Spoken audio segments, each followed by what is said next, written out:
네, 하이 청년부에 오신 여러분을 환영합니다. 오늘 함께 읽으실 하나님의 말씀은 요한1서 4장 19절에서 21절까지의 말씀입니다. 요한1서 4장 19절부터 21절까지의 말씀을 한 목소리로 읽겠습니다. 함께 읽겠습니다. 우리가 사랑함은 그가 먼저 우리를 사랑하셨음이라. 누구든지 하나님을 사랑하노라 하고 그 형제를 미워하면 이는 거짓말하는 자니 보는 바 그 형제를 사랑하지 아니하는 자는 보지 못하는 바 하나님을 사랑할 수 없느니라.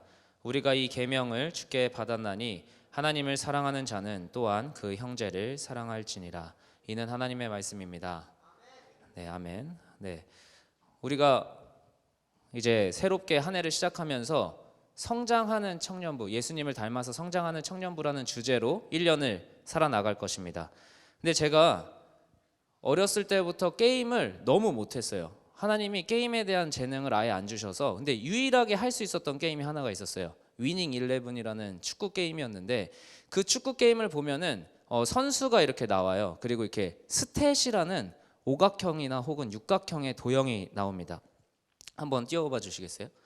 그래서 제가 요새 유행하는 축구 게임을 찾아보니까 뭐 피파 뭐 이런 게 유명하더라고요. 그래서 보시면 이렇게 스탯이 있고 그 도형에 얼마나 능력치가 있는지가 이렇게 찍혀요. 이게 보면 이 선수가 어느 능력이 뛰어난지, 어느 능력이 좀 부족한지가 나오는데, 손흥민 선수 같은 경우에는 다른 건 다 뛰어나지만 수비 능력이 조금 떨어진다, 이런 걸 알 수가 있죠. 그래서 패스면 패스, 슛이면 슛, 공격 능력이면 공격 능력, 어시스트 능력, 뭐 이런 식으로 높고 낮음을 분석을 해서 이 사람이 어느 부분에 장점이 있구나, 어느 부분을 보완해야 되는구나, 그렇기 때문에 이 포지션에 적절하겠구나, 이 포지션에 들어가면 안 되겠구나를 알 수가 있다란 말이에요. 그런데 우리의 신앙의 영역은 그저 보이지 않는 영역이라고 생각을 하는 것 같아요.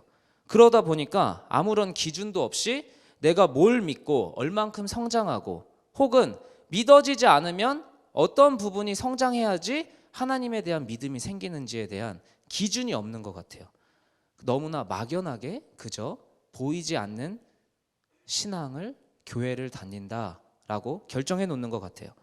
그런데 하나님을 믿는다의 전부가 그냥 예배 나온다, 교회 다닌다가 끝이 아니에요.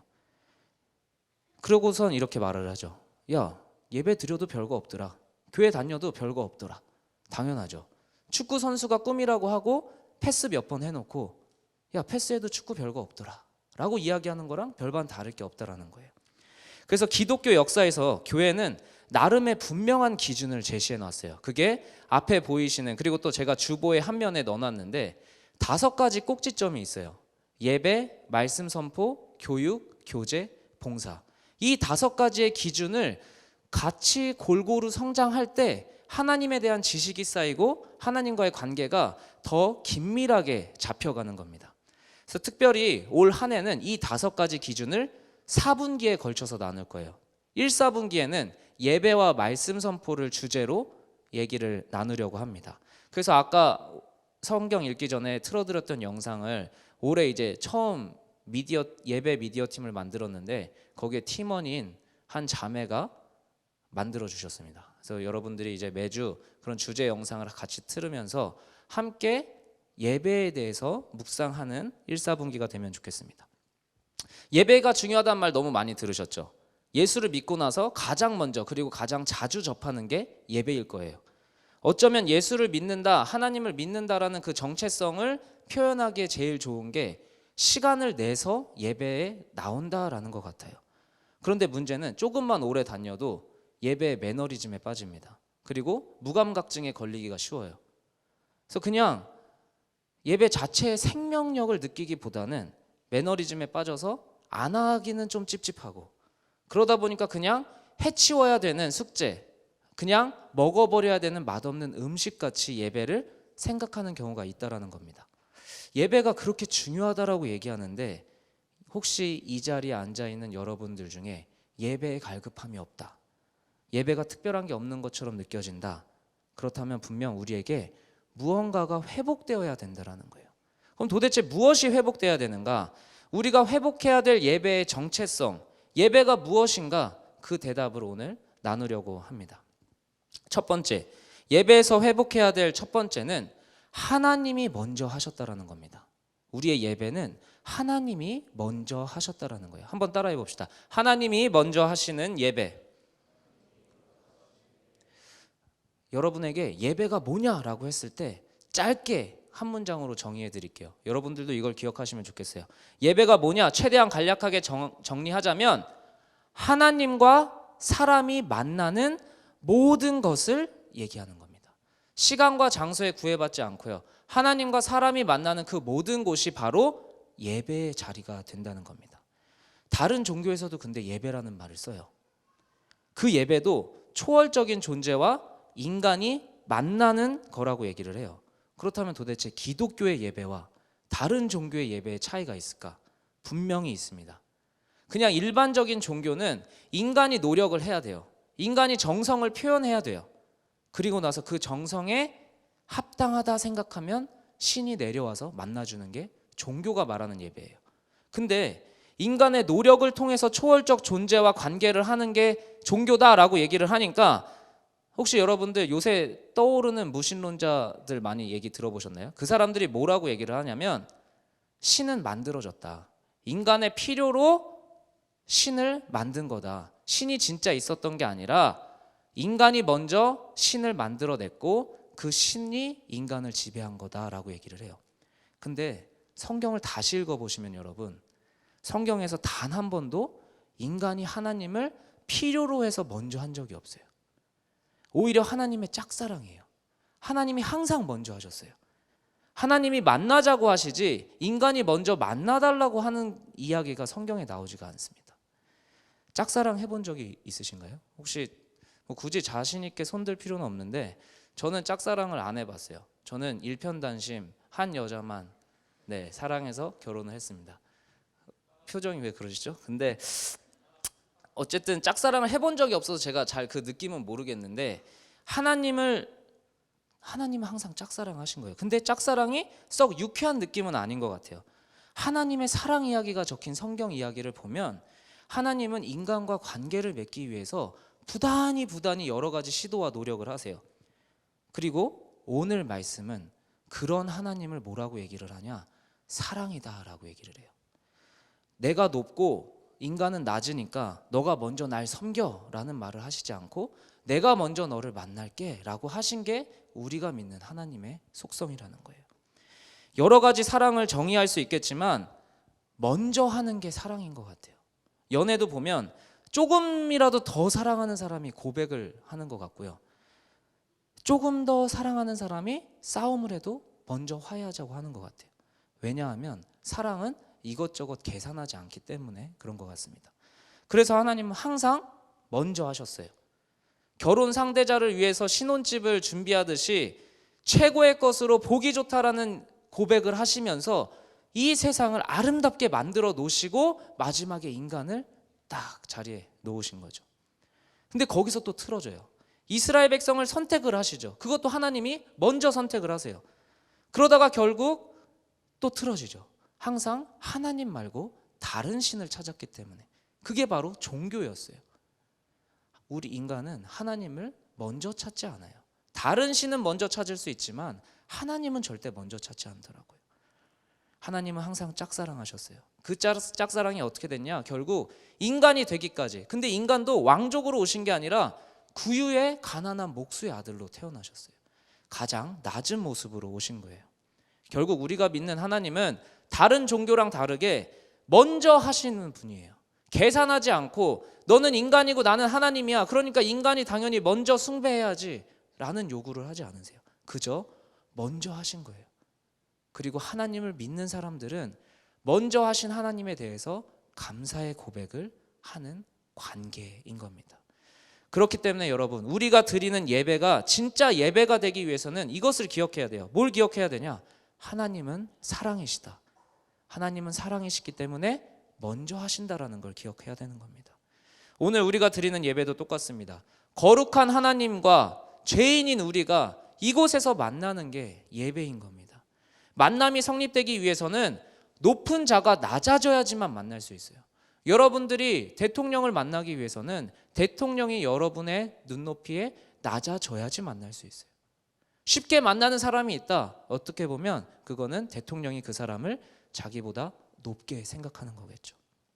반드시 만남은 높은 자가 낮은 자에 맞춰줘야지 만남이 성립이 되는 겁니다. 제가 여러분들을 신방하는 것도 여러분들이 저를 만나주시기 때문에 제가 만날 수 있는 거죠. 제가 만나자고 해서 여러분을 만날 수 있는 게 아니잖아요. 여러분들은 저보다 귀하시고 소중하신 성도님이기 때문에 그런 겁니다. 내가 예배에 온 것이 아니라 예배도 똑같은 겁니다. 하나님이 낮아지셨기 때문에 우리가 이 예배의 자리에서 하나님을 만날 수 있다라는 겁니다. 여러분, 내가 주체적으로 결정해서 이 자리에 오신 거라고 생각할 수 있어요. 내가 일어나서 내가 이 예배에 나오기로 결심해서 이 차를 타고 오기로 다짐해서 이 자리에 온 것이 아니라 하나님이 이미 계시기 때문에 우리가 이 자리에 나왔을 때 하나님을 만날 수 있다라는 겁니다. 높으신 분이 먼저 낮아지셔서 우리를 기다리고 계시다는 것, 그 자리에서 우리는 비로소 하나님을 만날 수 있고 교제할 수 있는 겁니다. 그래서 예배는 하나님이 시작해야만 성립이 되는 겁니다. 하나님이 초대하시고 문을 여시고 하나님은 예배받기를 원하셔서 기다리고 계신 거예요.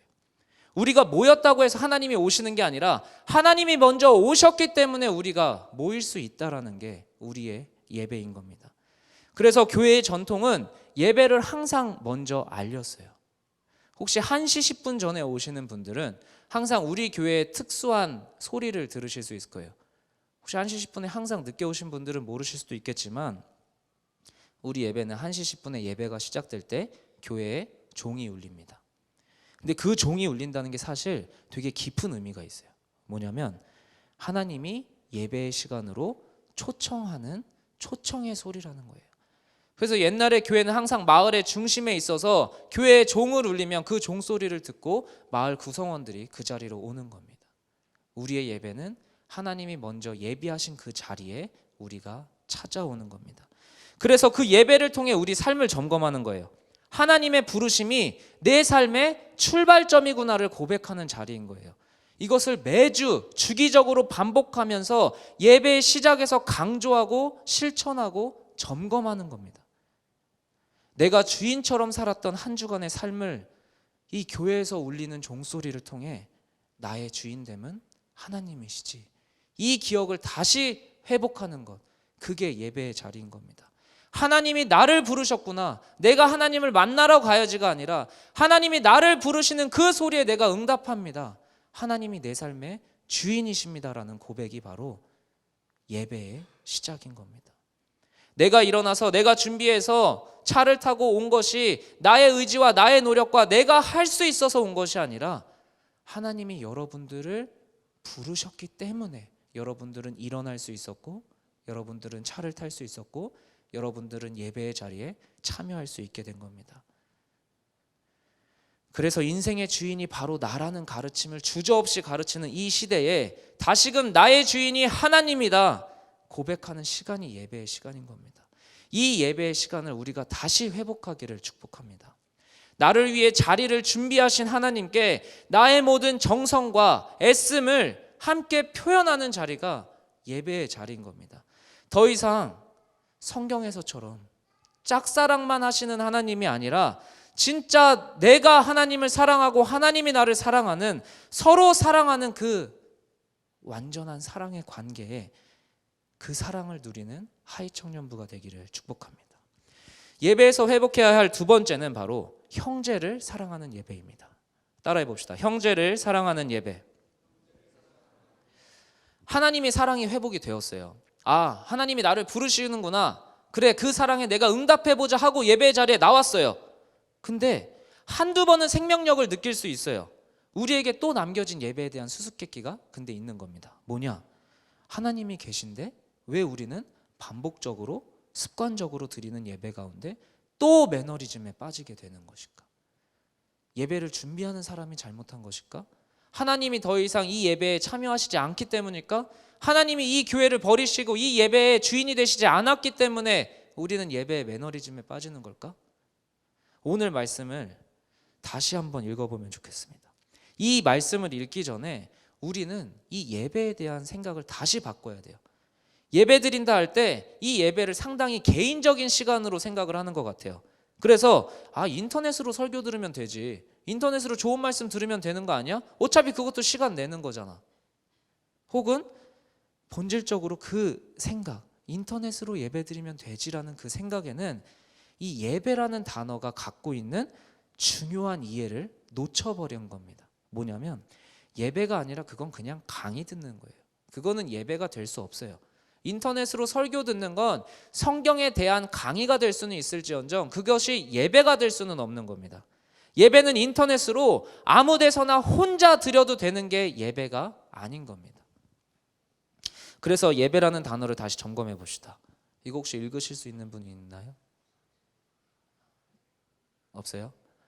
레이투르기아라고, 이게 헬라어로 하나의 뜻이 숨겨져 있습니다. 뭐냐면 처음부터 이게 기독교적인 예배를 뜻하는 단어는 아니었어요. 고대 그리스 아테네에서 생겨난 단어인데 무슨 뜻이었냐?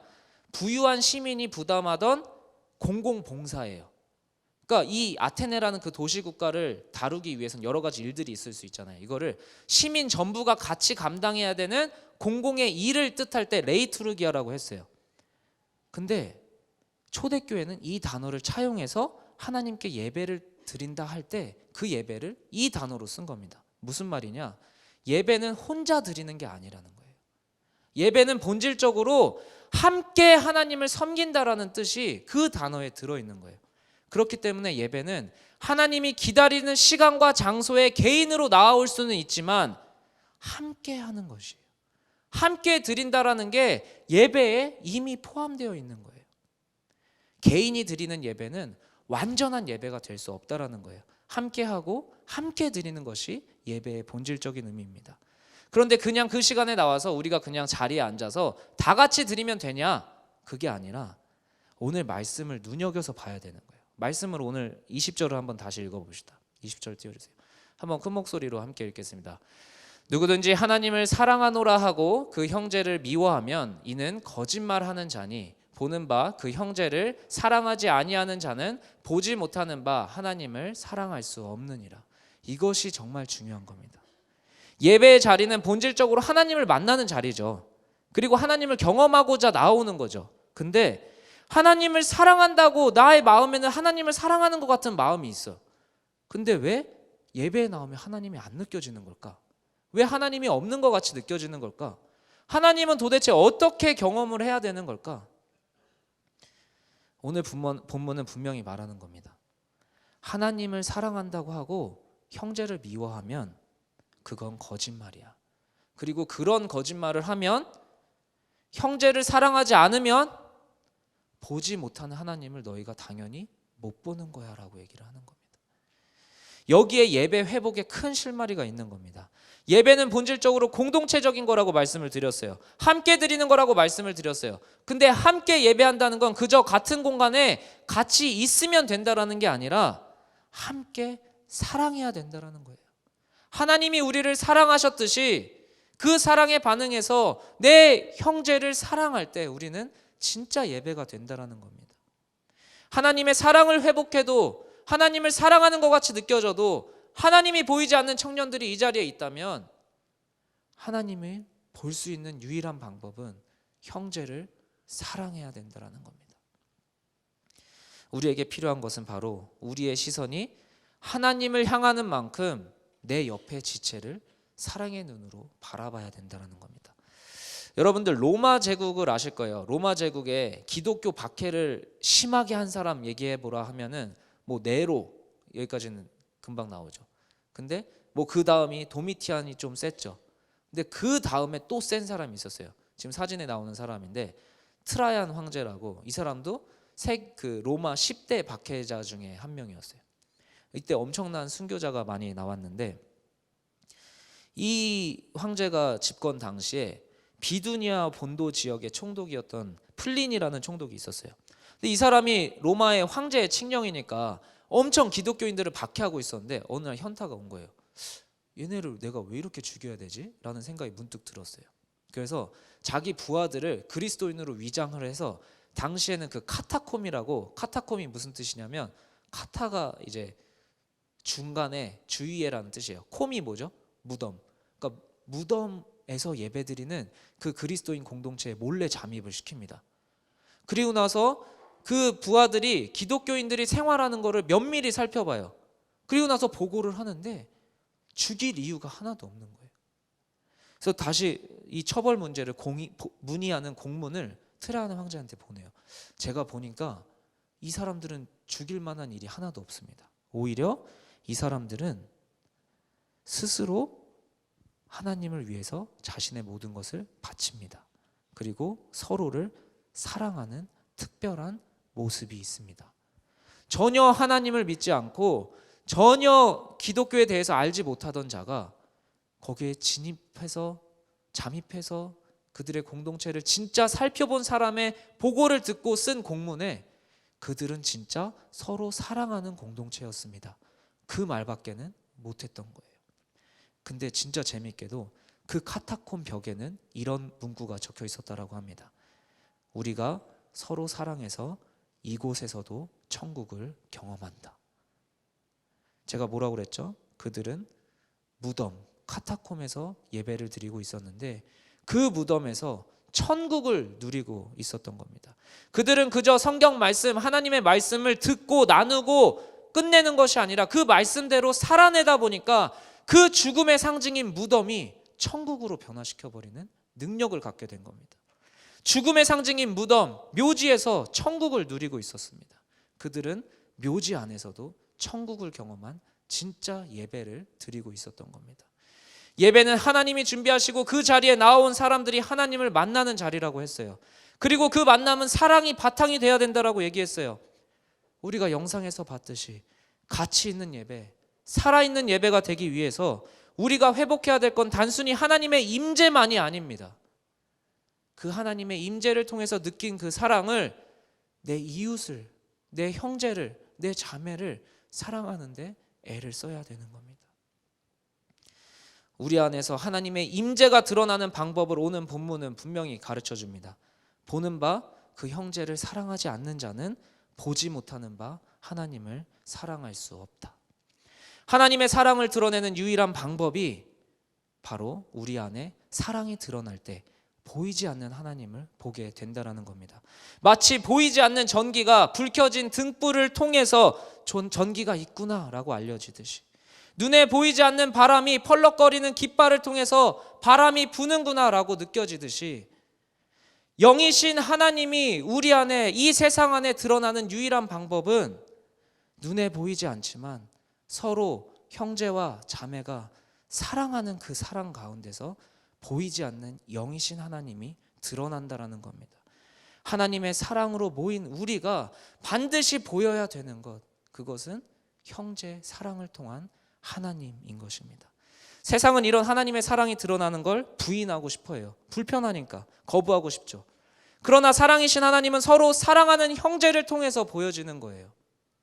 무슨 기적, 안진뱅이가 일어나고 죽은 자가 부활하는 걸로 하나님이 보이는 게 아니라 용서할 수 없는 자를 용서할 때, 사랑할 수 없는 자를 사랑할 때, 품을 수 없었던 자를 품을 수 있을 때, 그때 그 자리에서 보이지 않는 영이신 하나님이 드러난다라고 오늘 본문은 말씀해주고 있는 겁니다. 그것이 진짜 기적이고 그것이 예수의 흔적들이 되는 것입니다. 그 사랑이 우리를 예배자로, 그 사랑으로 진짜 살아있는 예배로 인도하게 된다라는 겁니다. 하나님 나를 사랑해 주세요. 하나님 나에게 보여주세요. 하나님 나에게 나타내 주세요라는 기도가 아니라 우리에게 더 절실하게 필요한 외침과 기도는 하나님 용서할 수 없는 자를 용서하게 해주세요. 하나님 사랑할 수 없는 자를 사랑하게 해주세요. 하나님 품을 수 없는 자를 품게 해주세요. 하나님을 사랑한다고 형제를 미워하는 거짓말이 내 신앙이 되지 않게 해주세요. 그 간절한 기도가 우리를 살아있는 예배자로 만든다라는 겁니다. 영화 그대를 사랑합니다라는 이 강풀의 웹툰을 영화화한 영화가 있었는데 갑자기 다시 생각이 나서 설교를 준비하다가 봤어요.